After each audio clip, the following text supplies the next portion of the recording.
U.S. President Donald Trump and Russian President Vladimir Putin take part in a photo at the Apec summit in Da Nang, Vietnam, yesterday.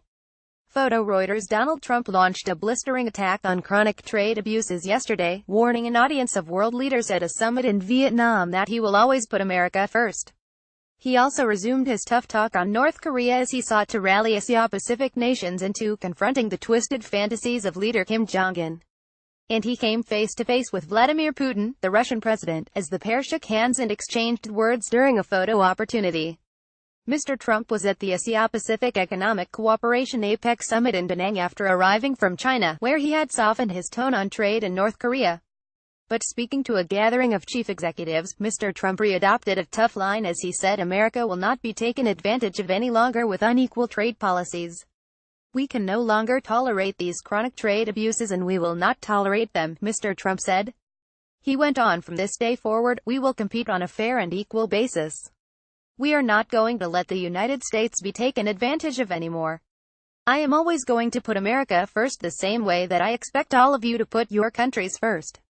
He named specific practices adopted by Asian countries towards American companies that he wanted to curb and pledged to tackle the audacious theft of intellectual property and the cyber attacks and corporate espionage being done on behalf of states.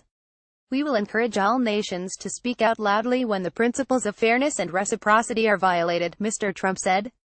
He also struck a defiant tone towards Pyongyang, saying the region's future must not be held hostage to a dictator's twisted fantasies of violent conquest and nuclear blackmail.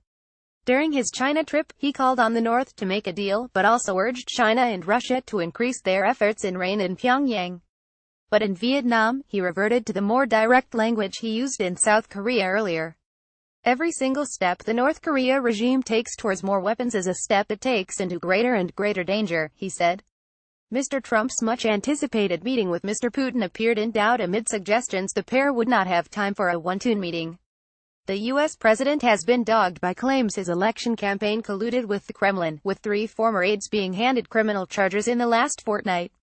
However, the two did share some words as they stood next to each other in blue silk shirts for a group photo. Sarah Huckabee Sanders, the White House press secretary, initially said that a scheduling conflict meant the two would not be able to meet. But the White House later indicated it was possible an unofficial meeting could take place on the sidelines of the summit, or later when both are in the Philippines. Mr. Trump flew to Vietnam from China without Melania, his wife, who stayed in Beijing to visit the Great Wall. This weekend Mr. Trump will visit Rodrigo Duterte, the firebrand leader of the Philippines, who has just claimed to have once stabbed a teenager to death. At 16, I killed someone.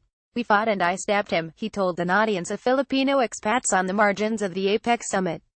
Irish Independent.